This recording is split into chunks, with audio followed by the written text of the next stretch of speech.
할렐루야. 2021년 12월 1일 수요 중보 예배를 시작하도록 하겠습니다. 오늘 찬양은 오직 믿음으로라는 찬양이 있습니다. 함께 찬양하시고 하나님의 은혜 나누도록 하겠습니다.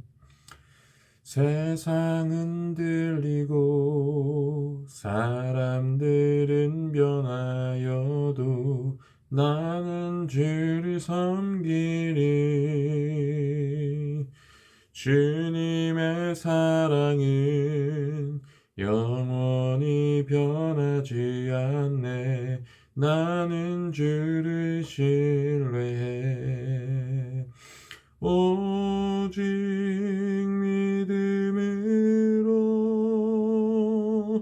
믿음으로 내가 살리라. 오직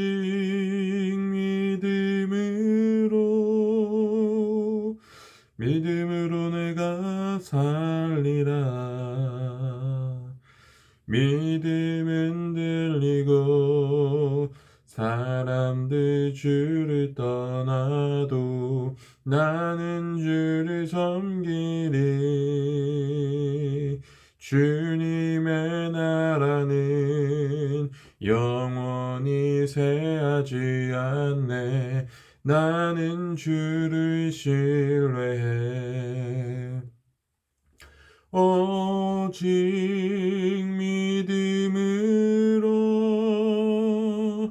믿음으로 내가 살리라. 오직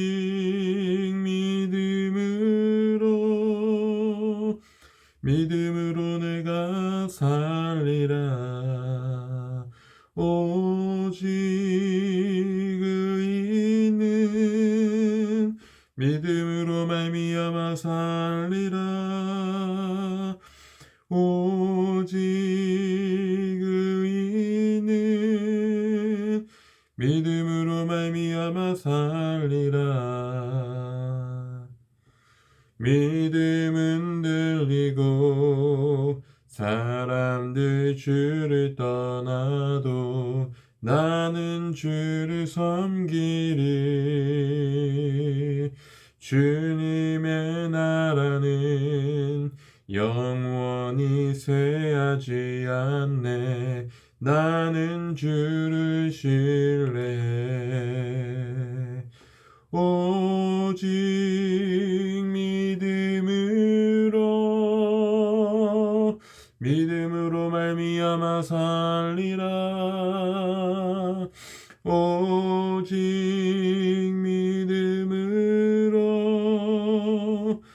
믿음으로 말미암아 살리라. 오직 의인은 믿음으로 말미암아 살리라. 오직 의인은 믿음으로 말미암아 살리라. 하나님, 그렇습니다. 하나님께 나아가는 자는 그가 계신 것과 그가 그에게 나가는 자에게 상 주시는 이심을 믿어야 할지니라 라고 주님 말씀하셨습니다. 오직 믿음이 없이는 주님을 기쁘시게 할 수 없음을 믿습니다. 하나님, 이 시대에 정말 의인의 믿음이 정말 점점 사라지는 시대에 하나님, 우리 중보기도 팀원들 한 분 한 분이 정말 믿음의 소망되게 하여 주시고 주님의 소망되게 하여 주시고 주님이 기뻐하시고 주목하는 의인이 될 수 있도록 주여 역사하여 주시옵소서. 오늘 하나님 말씀을 나눈 가운데 하나님, 이러한 동기부여가 우리 심령 가운데 정말 불일 때 타오르게 하여 주시게 하옵시고 우리를 새롭게 하여 주사 우리가 하나님 아버지 주님께 드리는 온전한 예배를 드리게 하여 주시옵소서. 하나님, 이제 말씀을 시작합니다. 하나님의 은혜와 능력을 더하여 주시며 감사드리며 예수님의 이름으로 기도했습니다. 아멘. 자, 오늘은 하나님 말씀을 두 군데를 보도록 하겠습니다. 먼저는 창세기 18장 22절부터 32절까지, 창세기 18장 22절부터 32절까지 보고요. 그리고 나서 마태복음 5장 13절에서 16절까지, 마태복음 5장 13절에서 16절까지 두 군데를 보도록 하겠습니다. 제가 읽겠습니다. 창세기입니다. 창세기 19장 22절부터입니다. 그 사람들이 거기서 떠나 소돔으로 향하여 가고 아브라함은 여호와 앞에 그대로 섰더니 아브라함이 가까이 나아가 이르되 주께서 의인을 악인과 함께 멸하려 하시나이까. 그 성 중에 의인 50이 있을지라도 주께서 그곳을 멸하시고 그 의인 50을 위하여 용서하지 아니하시리이까. 주께서 이같이 하사 의인을 악인과 함께 죽이심은 부당하오며 의인과 악인을 같이 하심도 부당하니이다. 세상을 심판하시는 이가 정의를 행하실 것이 아니니이까. 여호와께서 이르시되 내가 만일 소돔 성 가운데에서 의인 50명을 찾으면 그들을 위하여 온 지역을 용서하리라. 아브라함이 대답하여 이르되 나는 티끌이나 재와 같사오니 감히 주께 아뢰나이다. 의인 50의인 중에 5명이 부족하다면 그 5명이 부족함으로 말미암아 온 성읍을 멸하시리이까. 이르시되 내가 거기서 45명을 찾으면 멸하지 아니하리라. 아브라함이 또 아뢰어 이르되 거기서 40명을 찾으시면 어찌하려 하시나이까. 이르시되 40명으로 말미암아 멸하지 아니하리라. 아브라함이 이르되 내 주여 노하지 마시옵소서. 말씀하게 하옵소서. 거기서 30명을 찾으시면 어찌하려 하시나이까. 이르시되 내가 거기서 30명을 찾으면 그리하지 아니하리라. 아브라함이 또 이르되 내가 감히 주께 아뢰나이다. 거기서 20명을 찾으시면 어찌하려 하시나이까. 이르시되 내가 20명으로 말미암아 그리하지 아니하리라. 아브라함이 또 이르되 주는 노하지 마옵소서. 내가 이번만 더 아뢰리이다. 거기서 10명을 찾으시면 어찌하려 하시나이까. 이르시되 내가 10명으로 말미암아 멸하지 아니하리라. 여호와께서 아브라함과 말씀을 마치시고 가시니 아브라함도 자기 곳으로 돌아갔더라. 아멘. 우리 마태복음 말씀도 읽겠습니다. 마태복음 5장 13절에서 16절입니다. 너희는 세상의 소금이니 소금이 만일 그 맛을 잃으면 무엇으로 짜게 하리요. 후에는 아무 쓸데없어 다만 밖에 버려져 사람들에게 밟힐 뿐이니라. 너희는 세상의 빛이라. 산 위에 있는 동네가 숨기지 못할 것이요 사람이 등불을 켜서 말 아래 두지 아니하고 등경 위에 두나니 그러므로 집 안 모든 사람에게 비치느니라. 이같이 너희 빛이 사람 앞에 비치게 하여 그들로 너희 착한 행실을 보고 하늘에 계신 너희 아버지께 영광을 돌리게 하라. 아멘.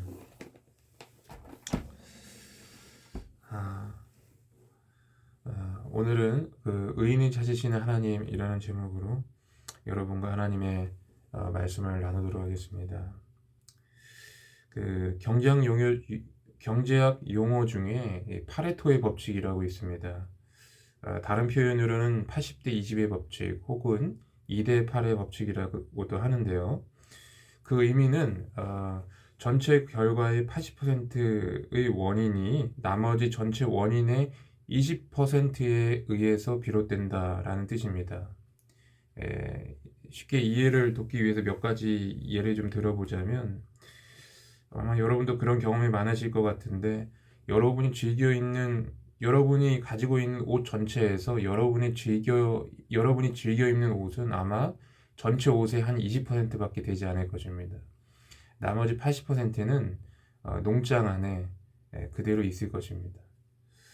또 여러분 직장인들을 예를 든다면 그 업무 성과의 대부분인 80% 정도는 근무 시간에 그 집중력을 발휘한 20%의 시간에 의해서 결정되어진다는 것이죠. 저도 이제 설교도 준비하고 이렇게 하다 보면 이 부분에 동의를 많이 하게 됩니다. 시간이 많다고 중요한 것이 아니라 이 집중력을 가지고 준비하는 것이 상당히 중요하다라는 것이죠. 또 다른 예를 든다면 어떤 인구의 한 나라의 인구의 20%가 그 나라 부의 80%를 가지고 있다라고 합니다.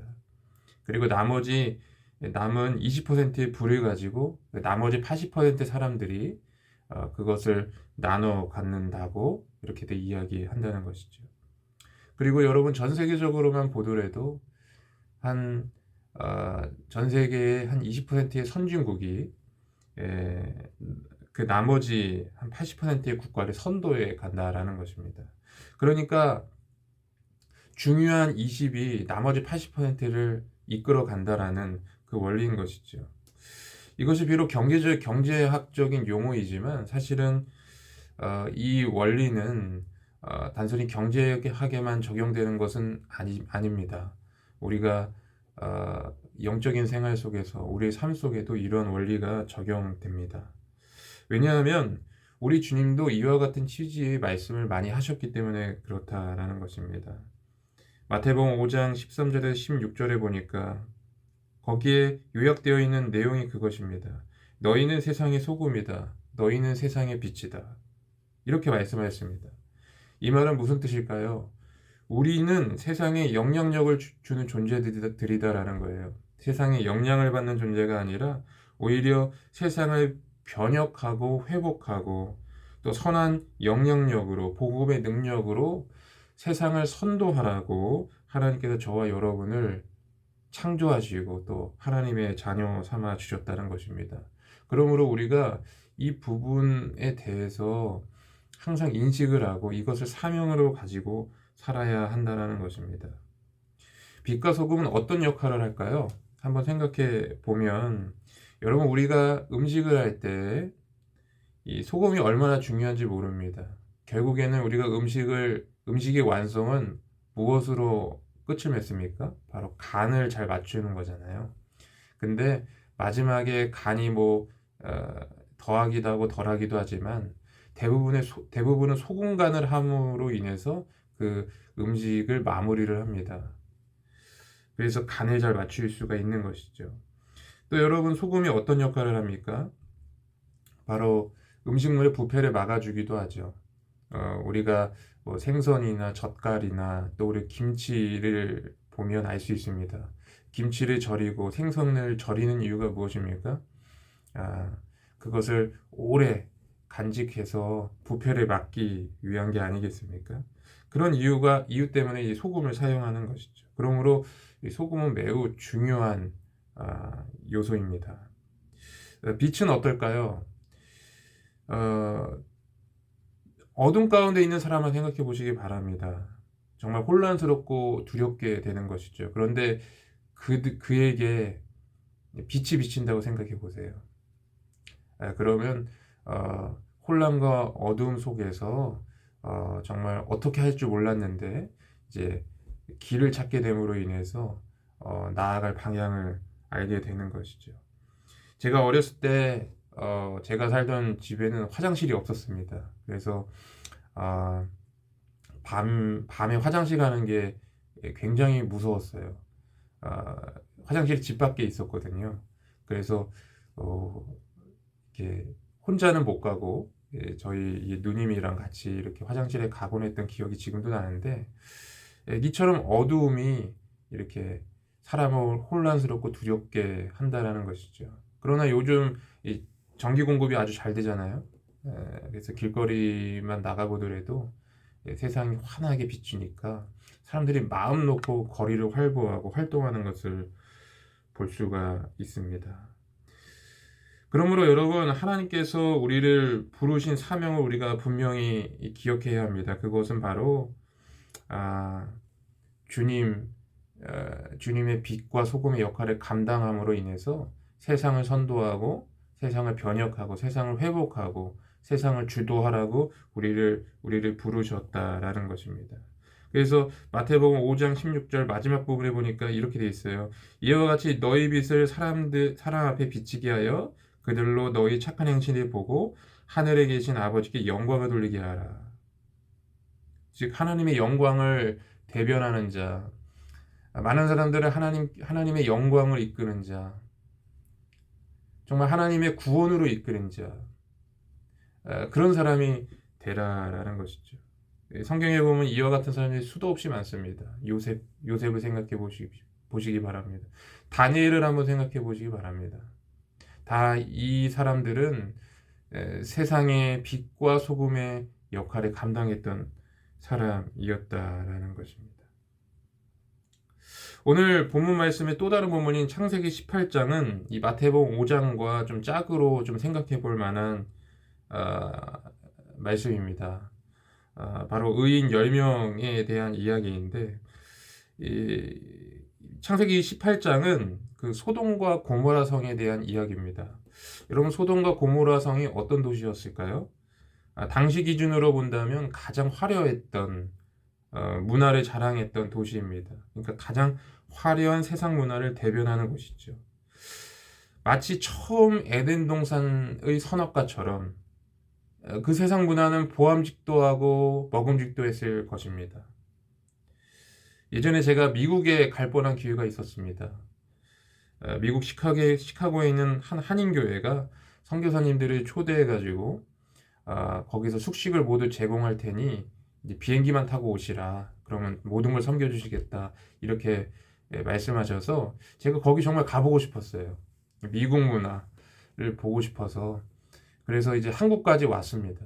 그런데 나중에 비행기 값을 생각해 보니까 너무 비싼 거예요. 그래서 결국에는 가지 못하고 포기할 수밖에 없었는데 얼마나 아쉬웠는지 모릅니다. 아마 이 소돔과 고모라가 당시 기준에서는 지금 오늘날의 미국과 같은 그런 화려한 문화를 자랑하는 그런 도시였을 것입니다. 그래서 아마 롯도 아브라함의 종과 롯의 종이 싸울 때 서로 이제 같이 하지 않잖아요. 그래서 서로 갈라지게 되는데 그때 롯이 소돔과 고모라 성을 택한 이유가 바로 거기에 있었을 것입니다. 그곳에 가면 멋진 인생을 살 수 있고 또 그리고 행복하게 살 수 있을 거다라고 생각했기 때문이죠. 그러나 소돔과 고모라 성에서 롯은 그렇게 행복한 삶을 살지 못했습니다. 세상을 변화시키고 또 선도하는 삶으로 하나님께서 우리를 부르셨고 세상에 영향을 주도록 우리가 살아가는 것이 우리의 사명인데 그 사명을 다하지 않을 때 욥은 행복할 수가 없었어요. 불행한 인생을 살 수밖에 없었습니다. 롯은 오히려 세상에 영향을 주는 것보다는 세상으로부터 영향을 받았습니다. 당시 그 소돔과 고모라의 그 거대한 타락 문화에 동화되어서 점점점 그 문화에 익숙해져 가게 된 것입니다. 그리고 결국 어떻게 합니까? 하나님의 사자가 자기에게 찾아왔는데 사람들이 그 하나님의 사자를 범하려고 하니까 자신의 두 딸을 대신해서 사람들에게 내주지 않습니까? 이러한 상황 가운데 비참하게 살아가고 있었다라는 것입니다. 그러나 하나님은 분명히 우리를 세상을 변화시키는 사명으로 우리를 인도하시는 줄 믿습니다. 그리고 하나님은 그러한 의인을 찾으시는 것이죠.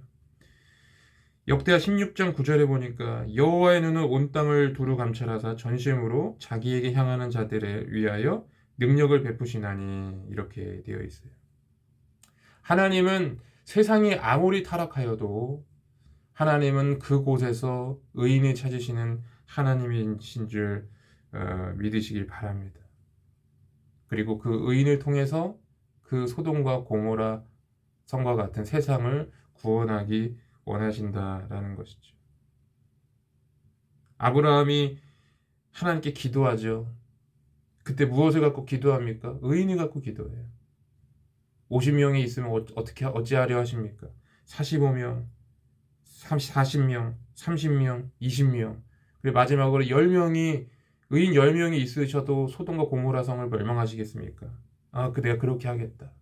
결국에 소돔과 고모라 성이 멸망했던 것은 의인이 없어서 멸망했다라는 것입니다. 그러니까 바꿔 말하면 한 사회가 하나님 앞에 흥망성쇠하는 부분에 있어서 의인이 존재한다고 그 사회의 의인이 빛과 소금의 역할을 감당하고 살아가는 것은 매우 중요하다라는 것입니다. 여러분, 감리교의 뿌리는 웨슬리의 부흥운동이 있지 않습니까? 웨슬리의 부흥운동이 얼마나 위대했던지 이 영국 사회를 변화시켰어요. 당시 18세기는 정말 혁명의 물결이 일어났던 그러한 시대입니다. 예. 그런데 영국은 이 감리교의 웨슬리 부흥운동이 있었잖아요. 그것이 있었는지 모르겠지만 그런 어떤 피해 혁명이라든가 이런 부분에 있어서는 무난하게 넘어갈 수 있었던 것 같아요. 이거 왜 그렇습니까? 한 사람의 의인, 그곳에 있었기 때문에 그렇습니다. 존 웨슬리, 조지 휘필드, 찰스 웨슬리 같은, 또 그리고 그 지도자들에 따르는 수많은 감리교들이 하나님께 기도하고 의인으로서의 삶을 살고 하나님의 그 사명을 감당하며 살아갔을 때에 하나님께서 영국을 변화시키고 회복시켜줬던 것이라는 것입니다. 그러면 우리는 한번 생각해 봐야 합니다. 나는 지금 내가 속한 공동체에서, 내가 살고 있는 어떠한 삶의 자리에서 하나님의 사명을 잘 감당하고 빛과 소금의 사명을 감당하고 의인의 삶을 살고 있는가 한번 생각해 보셔야 한다라는 것이죠. 오늘날 많은 사람들이 이 대한민국의 상황을 되게 걱정스러워하고 있습니다. 여러 가지 상황 속에서 참 대한민국, 또 그래도 게다가 코로나가 겹치다 보니까 많이 어렵다라고도 합니다. 그런데 대부분 이런 상황에서 많은 분들이 정치인 탓을 하고 정치인을 정죄하기도 합니다. 그런데 우리가 좀 말씀으로 돌이켜서 생각해 보면 꼭 정치인들의 문제만이 아니라는 생각을 합니다.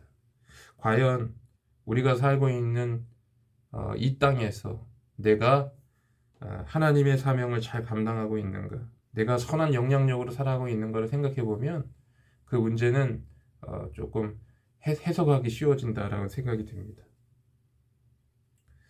여러분, 교회는 어떻습니까? 요즘 교회를 걱정하시는 분들이 많이 계십니다. 코로나 시대를 거치면서 뭐 젊은 세대들이 완전히 뭐 증발해 버렸다, 뭐 이렇게 말씀하시는 분도 많이 있는데, 그래서 그 교회의 원인, 교회의 문제점을 아주 객관적이고 합리적으로 뭐라 그럴까요? 질책하시는 분이 많이 있습니다. 그러나 한번 좀 바꿔 생각해 보면, 내가 교회에서 참된 예배자로서 신실했다면 교회는 어땠을까? 이 부분을 생각해 볼 수 있을 것입니다. 여러분, 사회의 기본 단위인 가정은 어떨까요? 우리 가정이 하나님 앞에 바로 서야 하는데 그렇게 하지 못한 부분은 여러 가지 이유가 있겠죠. 하지만 그 중에 가장 중요한 부분은 내가 가정에서 빛과 소금의 역할을 감당하지 못했기 때문일 수 있다는 것입니다. 저도 가정을 이루며 살아가지만 가정을 잘 이루고 하나님의 뜻에 맞게 세워간다는 것이 쉬운 일은 아니라는 거죠. 그러므로 여러분, 우리가 각자의 처소에서, 각자의 삶의 자리에서 의인으로서 주님의 사명을 잘 감당하며 살아야 하는 줄 믿습니다. 그런데 제가 요것까지만 말씀드리고 말씀을 정리하고자 합니다. 이 의인은 어떤 자인가라는 것을 우리가 반드시 좀 생각해 보고 봐야 한다고 저는 생각을 합니다. 요한 1서 1장 10절에 보니까 이렇게 되어 있습니다. 만일 우리가 범죄하지 아니하였다 하면 그 사람은 하나님을 거짓말하는 이로 만드는 것이니 라고 말씀하고 있어요. 그러니까 무슨 말이에요? 하나님 앞에서 의인은 아무도 없다라는 거예요. 하나님 앞에서 모든 사람은 죄인이고 하나님 앞에서 모든 사람들은 정말로 무능하고 부패했다라는 것이죠. 그러므로 여러분, 우리는 의인에 대한 생각을 분명히 해야 합니다. 이 성경적인 의인은 어떤 사람이냐 하면 하늘으로 한 점 부끄러움 없이 사는 사람이 아니라 자신의 연약함을 인정하고 자신의 무능함을 인정하고 하나님의 은혜의 보좌 앞에 나아가는 자입니다. 그래서 그 은혜의 보좌 앞에서 하나님의 은혜와 능력을 힘입어 주님의 영광을 대변하며 살아가는 자가 의인이다라는 것이죠. 우리가 이렇게 의인으로서 삶을 살아갈 때, 각자의 처소에서 이런 마음가짐으로 우리가 살아갈 때, 이러한 태도와 자세로 살아갈 때, 내가 속한 그 공동체, 어떤 그 지역이 변화되고 회복되고 반전의 역사가 일어나고 부흥이 일어날 수 있다라는 것이죠. 그러므로 여러분, 우리가 하나님 앞에서 의인이기를 간절히 소망하셔야 한다는 거예요. 오직 예수 그리스도의 그 보혈의 능력만을 힘입어 살아가는 그 믿음의 눈이 열려야 한다라는 것입니다. 바라기는 그와 같은 저와 여러분이 되기를 주의 이름으로 축복합니다. 그렇게 할 때 하나님께서 여러분의 삶을 풍성하게 하시고 또 여러분의 인생을 충만하게 하실 줄 믿습니다. 기도하시겠습니다. 하나님 감사합니다. 오늘 이렇게 말씀을 통해서 의인으로 살아가는 것에 대해서 말씀하게 하시면 감사합니다. 우리 각자가 은혜의 보좌를 사모하는 자 되게 하여 주소서. 하나님의 능력을 사모하는 자 되게 하여 주소서. 그래서 정말 은혜의 보좌 앞에 담대히 나아가서 우리에게 상 주시는 하나님을 친히 경험하게 하여 주시옵소서. 그렇게 하시 주님을 찬양하며 감사드리며 예수님의 이름으로 기도했습니다. 아멘.